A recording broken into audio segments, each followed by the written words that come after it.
Bonsoir à toutes et à tous, on se retrouve encore ce soir pour notre rendez-vous de chaque semaine lié autour des actualités cinématographiques. Alors, installez-vous confortablement, suivez les sommaires et on revient juste après pour décoller. Au sommaire de ce nouveau numéro de Ciné 7 Magazine, retrouvez le remake de Blanche-Neige avec Rachel Zegler et l'évolution du film Mickey 17 dans la rubrique News. Puis le réalisateur Fanon Kabwe sera sous nos projecteurs dans la rubrique Gros Plan. Et prenez rendez-vous avec les très prochaines sorties en salle dans la rubrique Nouveautés. Et l'acteur vétéran de Nollywood Mike Ezuolnie fera l'objet du portrait pour ce numéro. Ciné 7 Magazine, 100% cinéma d'ici et d'ailleurs. L'acteur Gene Hackman, âgé de 95 ans, et sa femme ont été retrouvés morts dans leur domicile dernièrement. Suivez pour en savoir un peu plus.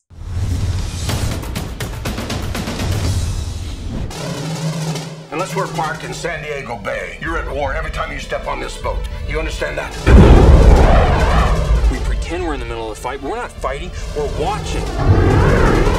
You should be glad you're not in a fight, Lieutenant. You wouldn't last long. L'acteur américain Gene Hackman et sa femme retrouvés morts à leur domicile dans des circonstances suspicieuses. Le corps de Monsieur Hackman avait été retrouvé le 26 février dans les vestiaires de sa maison du Nouveau-Mexique, en même temps que celui de Madame Arakawa, gissant dans la salle de bain à côté des pilules éparpillées et d'un radiateur d'appoint. Aucun d'entre eux ne portait des traces de coups et un de leurs chiens avait également été retrouvé mort dans une caisse. L'autopsie complète a révélé que Monsieur Hackman est mort d'une maladie cardiovasculaire hypertensive et athérosclérotique, a expliqué le médecin légiste de l'État du Nouveau-Mexique, Heather Jarrell, lors d'une conférence de presse. La maladie d'Alzheimer dont il était atteint a été un facteur contributif significatif à son décès. Sa femme, âgée de 65 ans, est pour sa part morte à cause d'un hantavirus, une maladie transmise par le rongeur, a-t-elle poursuivi. Cette maladie respiratoire se contracte par une exposition prolongée aux excréments d'une espèce de souris locale. Elle peut provoquer des symptômes proches de la grippe qui peuvent dégénérer en essoufflement, voire causer des défaillances cardiaques et pulmonaires, a précisé la légiste. L'enquête se concentre désormais sur les données téléphoniques du couple dans l'espoir de clarifier davantage la chronologie de leurs derniers jours. Des images de vidéosurveillance ont déjà permis d'établir la présence de Madame Arakawa dans un commerce de la ville le 11 février, selon le shérif du comté de Santa Fe, Adam Mendoza. Elle n'a ensuite plus répondu à ses mails. La pianiste est donc probablement décédée en premier le 11 février, étant la dernière date à laquelle elle devait être en vie, a complété Madame Jarrell, la légiste. Selon elle, la dernière activité du pacemaker de Monsieur Hackman suggère qu'il serait mort une semaine après sa femme, presque 10 jours avant que leur corps ne soit découvert. Il est raisonnable de conclure que Monsieur Hackman est probablement décédé autour du 18 février, a-t-elle expliqué. L'enquête cherche également à déterminer la cause de la mort de Zina, la chienne du couple, qui a également été retrouvée morte. Notre communauté a perdu un géant et j'ai perdu un ami très cher. Gene Hackman. L'acteur, oscarisé à 2 reprises, avait inspiré toute une génération de comédiens. Ciné 7 Magazine, 100% cinéma d'ici et d'ailleurs. Entre succès et polémique, qui est Rachel Zegler, la nouvelle Blanche-Neige? La réponse dans les commentaires.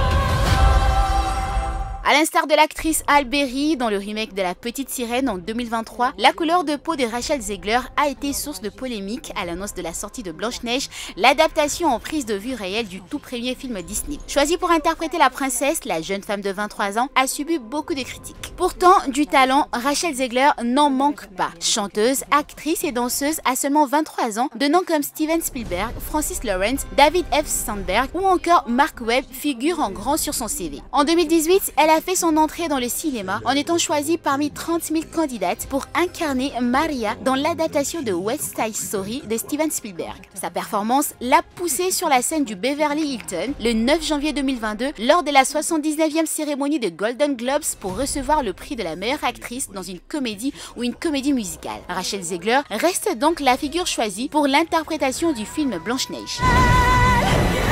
Je suis navrée, mon ange. Est-ce que je t'ai fait peur?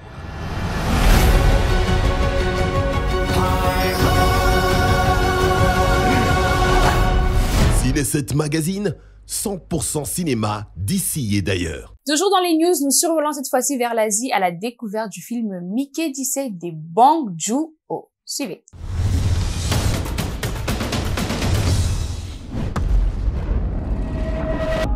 Je tournais en rond et je voulais quitter la Terre. Vous postulez pour devenir un remplaçable? Vous avez lu tout le formulaire? Ouais. J'aurais dû tout lire. Eh bien, Mickey, respire à fond. Imagine qu'il y a un virus inconnu dans l'air. Et que tu inspires toutes les particules microscopiques qui flottent autour de toi. Tous les virus. C'est bien. Il y avait effectivement un virus inconnu dans l'air. Mickey 17 est une comédie d'action et des science-fiction américano-sud-coréenne écrite et réalisée par Bong Joon-ho, sortie en 2025. Il s'agit de l'adaptation du roman Mickey 7 d'Edward Ashton, paru en 2022. Le film est sélectionné hors compétition lors de la Berlinale 2025. La mission. Tu es irremplaçable. Tu es là pour être remplacé. À chaque fois que je meurs, il me réimprime. Et tout le monde me demande... Quand on meurt, ça fait quoi? Le vaisseau est principalement rempli d'abrutis. Mickey est un remplaçable, un employé jetable d'une expédition humaine de colonisation de l'espace, envoyé pour coloniser le monde des glaces Niflheim. Après la mort d'une itération, un nouveau corps est à chaque fois régénéré, avec la plupart de souvenirs de Mickey. Et parmi les acteurs de ce film, on retrouve Robert Pattinson, Naomi Ackie, Steven Yeun, Toni Collette et Mark Ruffalo. L'un après l'autre, c'est 2 fois plus de fun. On dirait pas que t'es sorti de l'imprimante. T'es juste une personne. C'est pas ta faute. C'est un combat à mort. Ciné 7 Magazine, 100% cinéma d'ici et d'ailleurs. Et on enchaîne avec l'interview du jour dans le gros plan et cette fois-ci c'est avec le réalisateur Fanon Kabwe. Let's go.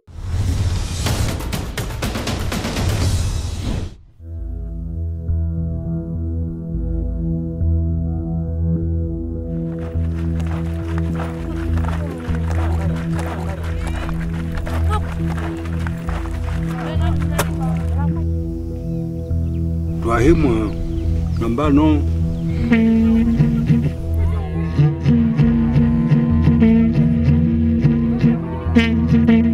Oh tate, boleh juga mai pandang. Pa avele pontu, pa avele pongom.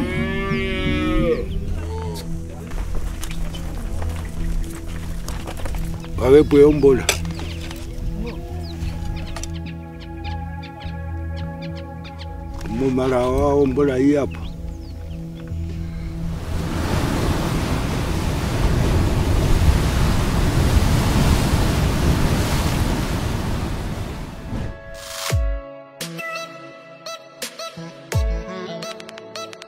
Bonjour, merci pour l'invitation. Moi, c'est Fanon Kabwe, je suis cinéaste, réalisateur et directeur de la photographie, ce qu'on appelle couramment DOP. Je suis cofondateur d'une maison de production qui est basée à Kinshasa, qui s'appelle Silver Road Productions. On est basé à Kinshasa il y a de cela 5 ans. C'est une maison de production que j'avais créée depuis l'Afrique du Sud. Et puis on a bougé ça jusqu'à Kinshasa.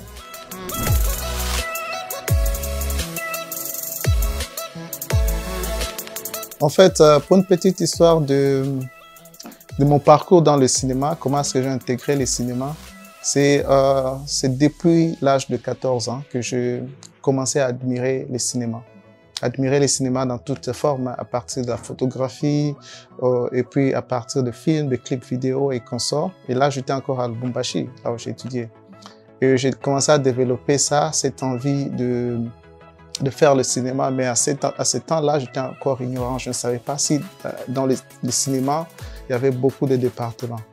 C'est juste qu'à ce que je suis allé en Afrique du Sud pour faire mes études universitaires, que je suis tombé sur le cinéma, les études de cinéma et consorts. Et je suis tombé aussi sur des gens qui m'ont inspiré. Il y avait un réalisateur noir sud-africain en 2009 plutôt, pendant la Coupe de la Confédération. Il s'appelle Fundonzike. Il a réalisé une publicité de Coca-Cola en Afrique du Sud. Parce que c'était à ce temps-là, Coca-Cola voulait donner une opportunité à des réalisateurs noirs qui viennent couramment des institutions, des académies des arts ou des cinémas. Donc ils ont fait une sélection et c'est lui qui étudiait à AFDA. Il était encore étudiant en dernière année et qui a eu l'opportunité de réaliser cette très grande publicité. Ouais. Et c'est l'une des publicités qui m'a tellement motivé de suivre ces parcours. Jusqu'à présent, c'est quelque chose qui m'a marqué, qui a marqué mon parcours. Et après cela, je l'ai suivi en ligne sur Facebook, je l'ai écrit. Il m'a donné les directives là où il a étudié et consort. Et je suis allé aussi étudier à AFTA. J'ai fait mes études dans le cinéma et je me suis spécialisé plus dans la réalisation et la direction photo. Et après cela, j'ai commencé à faire plus la réalisation, la direction photo et puis la post-production. J'ai travaillé en Afrique du Sud pendant presque 5 ans dans une maison de production qui s'appelle Tinto Productions et j'ai aussi acquis une très grande expérience et entre-temps, je faisais des va-et-vient pour faire des productions ici à Kinshasa et je rentre en Afrique du Sud jusqu'à ce qu'en 2021, fin 2021 ou 2022, que je me suis installé permanent à Kinshasa.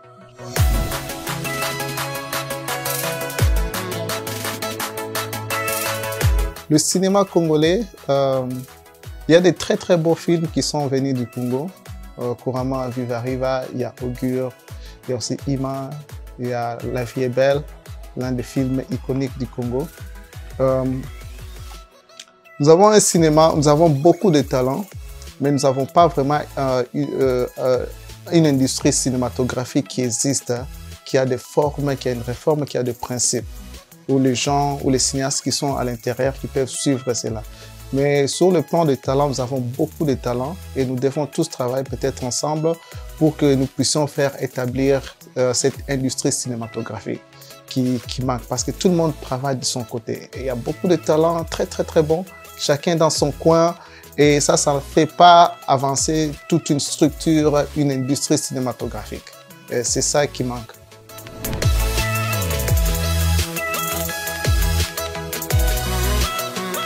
Le plus important, c'est l'éducation dans le cinéma. Parce que dans le cinéma, ici au Congo, la plupart des gens sont des autodidactes. C'est bien être autodidacte, mais il y a aussi des principes que le cinéma apprend à ces cinéastes que vous devez respecter. Dans les pays où le cinéma est tellement évolué, où ils ont une industrie cinématographique bien placée, ils sont basés sur des piliers qui sont des principes cinématographiques, des principes de la production cinématographique. Comment gérer une production à partir du début du projet, de la pré-prod, de l'écriture, à la pré-prod, de production jusqu'à la post-production et aussi avoir une structure stratégique de la distribution et consorts.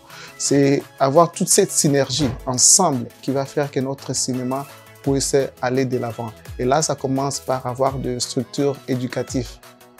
Donc, des structures pour l'éducation de beaucoup de cinéastes sur le plan de avoir cette synergie ensemble. C'est tellement important.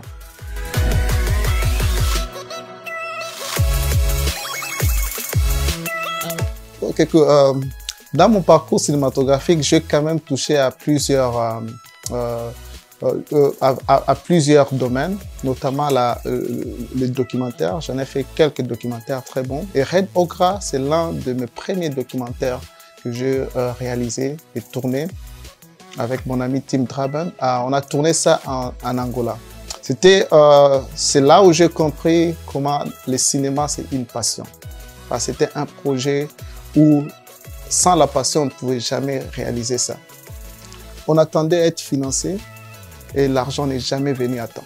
Avec peu de moyens qu'on avait sauvegardés, j'avais pris 2 mois de mon salaire, mon pote avait pris 2 mois de mon salaire, on a mis ensemble et puis nous sommes allés tourner ce documentaire. Et nous, on tournait parce qu'à ce temps-là, 2014-2013, en Afrique du Sud, on faisait beaucoup de choses pour la passion, tu vois. Après avoir tourné Red Okra, lorsque Red Okra est sorti, on était surpris comment il a été accueilli dans beaucoup de festivals au monde. On a gagné des prix par-ci, par-là, on a gagné beaucoup de prix et on a gagné un prix en Allemagne. On était 2e en Allemagne et en Allemagne, il y a un festival où parmi les 3 premiers qui gagnent des prix, on leur donne une opportunité de présenter leur prochain projet devant un public de producteurs qui ont déjà de l'argent pour mettre dans le projet. Ça, c'est une opportunité qu'on avait eue. Après Red Okra, on a eu à présenter un projet qui s'appelait Tipping Point, DRC, qu'on a tourné à l'Équateur. Et là, c'était tellement facile parce qu'on a présenté ça, On a pitché notre idée devant un public de producteurs de chaînes de télé, de producteurs indépendants. L'un des producteurs, ils ont aimé l'idée et ils ont financé. C'était plus facile. Pour arriver à cela, il fallait un très grand sacrifice pour réaliser Red Okra. Et jusqu'à présent, c'est l'un des documentaires très touchants sur le plan historique et sur le plan de la cinématographie. Avec peu de moyens, avec peu d'équipements, on a réalisé quelque chose jusqu'à présent. Dès que vous regardez, vous êtes touché sur le plan esthétique, la cinématographie, l'histoire et aussi la réalisation.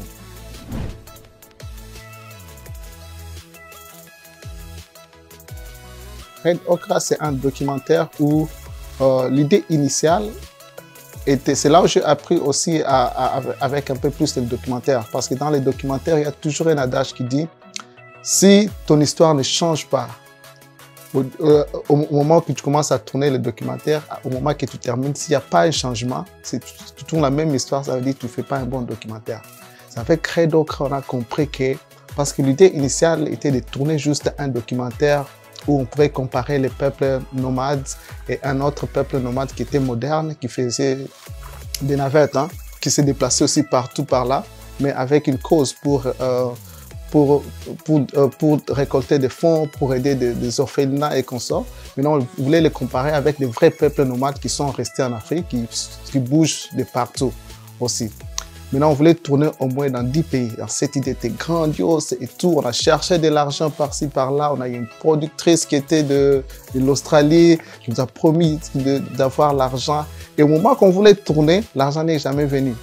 Avec notre propre petit moyen, on s'est dit non, au lieu de 10 pays, on se focalise à un seul pays. On part, on va raconter cette histoire. On arrive dans le lieu, dans le désert de Namibie, très loin de la civilisation, où ces peuples Himba vivent là-bas.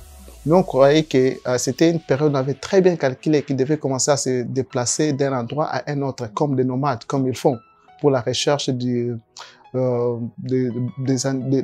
nourriture et quoi, pour aussi faire déplacer leur gibier à être bien nourri. Maintenant, on arrive là-bas, on commence à tourner et tout d'un coup, ils ne se déplacent plus. Ils ont maintenant beaucoup de problèmes et ils ne sont pas en train de vivre en tant que nomades. Et du coup, une autre histoire était née. C'est ça, Red Okra.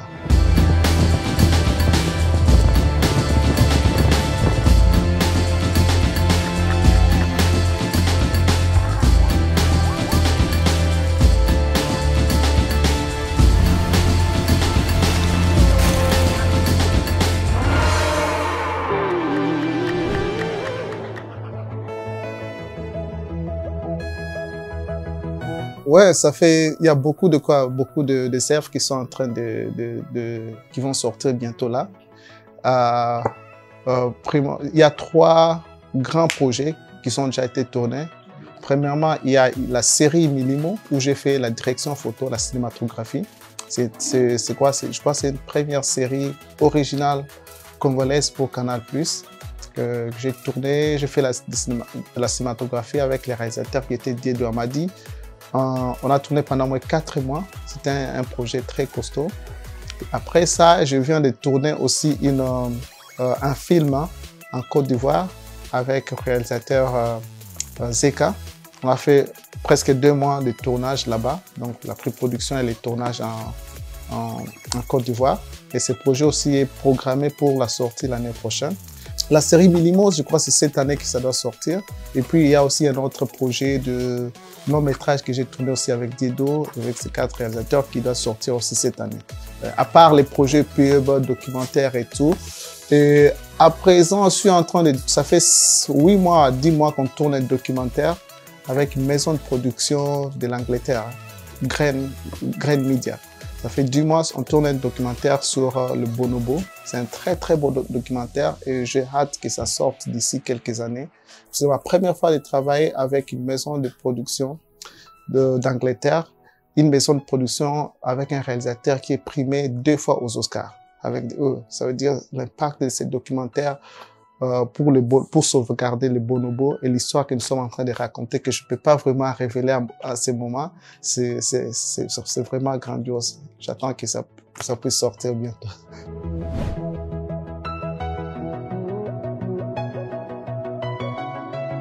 Le mot de la fin, c'est à tous les cinéastes, Il faut ce qu'on appelle shoot, repeat, shoot, edit and repeat. Ça veut dire tu tournes, tu montes et tu répètes le même processus plusieurs fois. C'est comme ça que tu vas apprendre.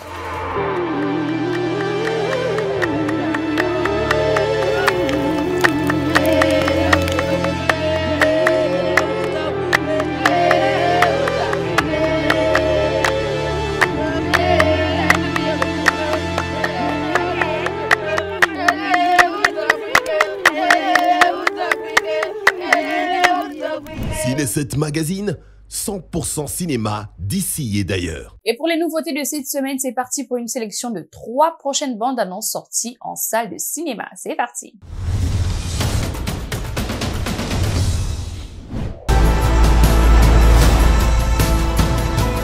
Il y a un nouveau. Il est vieux, il est con, mais il roule vite.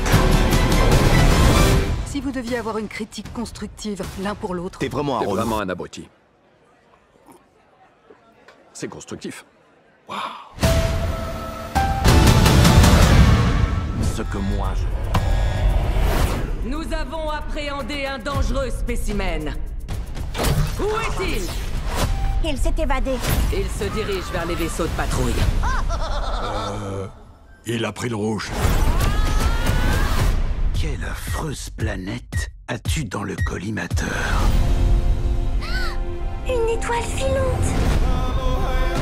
J'aimerais avoir un ami. Un meilleur ami.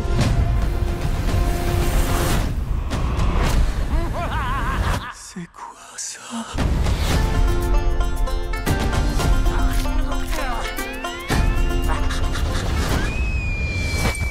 Il est trop mignon et tout doux. T'en es responsable, c'est clair? C'est promis. Descends de là. You look like an angel. Non. Il est insupportable. Hé, qu'est-ce que tu fais? Pas de chien à table. T'es sûr que c'est un chien? Ouais. Waf.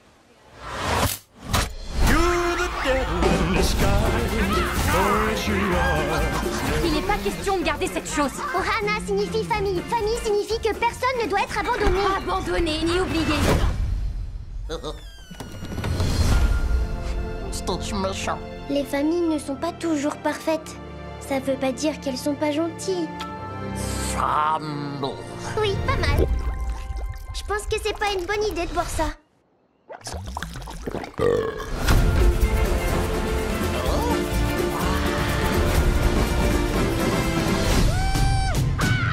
Agent Cobra Bubbles, nous avons un chien bleu à capturer. Non, attendez!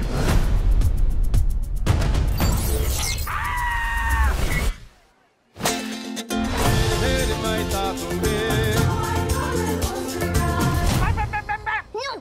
Attention, Stitch, je compte jusqu'à 3. 1...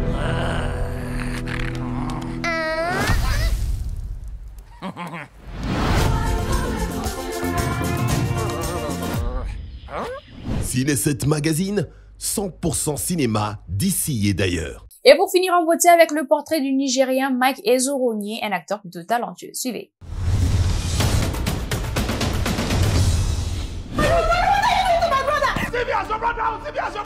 Should I give me money? 20 minutes I demand go. Or make I collect now. Give me my dad now, please. You understand? You go need to deposit our money to your company's account. What about my school fees? Mike Ezoronye est originaire d'Uzoakoli, dans l'état d'Abia au Nigeria. Il est né le 21 septembre 1982 à Lagos. Pour ses études, il a fréquenté les collèges fédéraux du gouvernement Wukari Taraba et l'école de l'archevêque Ag Memorial Lagos avant d'étudier la comptabilité à l'université Nnamdi Azikiwe. Il a ensuite travaillé comme banquier avant de devenir acteur. Il a figuré dans plusieurs films de Nollywood. Il a été nommé pour le meilleur acteur dans un rôle principal pour sa performance dans les films Film The Assassin aux Africa Movie Academy Awards en 2009 et une nomination pour le meilleur acteur en Africa Magic Viewer Choice Awards. Sa filmographie est assez costaude puisque Mike est aujourd'hui un acteur vétéran de Nollywood. Parmi ses films, on peut citer Duplex, Lagos Real Fake Life, Brother Jeku, Family BC, Free Working Day, Divorce Not Hallowed, Bitter Rain, Churchgoer, Village Husband, Desperate Sidewife, Baby Father, My Literate Man et autres. Mike, un habitué de caméra, s'est vu partager de moments de scène avec plusieurs autres acteurs vétérans de Nollywood tels que Patience Ozokro, Mercy Johnson, Geneviève Nandji, Nonso Diobi, avec qui les téléspectateurs le confondaient en jumeaux, puis Desmond Elliott, Yul Edochie et autres. Du côté vie privée, notre acteur est marié à Nkechi Nworm. Ensemble, ils ont eu un fils nommé Renaud Kembushi Ezuronyi. Il a également une sœur cadette, Chichi, qui est médecin au Royaume-Uni. Ciné7 Magazine, 100% cinéma d'ici et d'ailleurs. Et oui, chers cinéphiles, comme vous pouvez le constater, c'est la fin de ce numéro de Ciné7. On se retrouve la semaine prochaine pour un tout nouveau numéro. Entre temps, portez-vous bien et bonne suite de programmes sur Innov Télévision. Bye bye.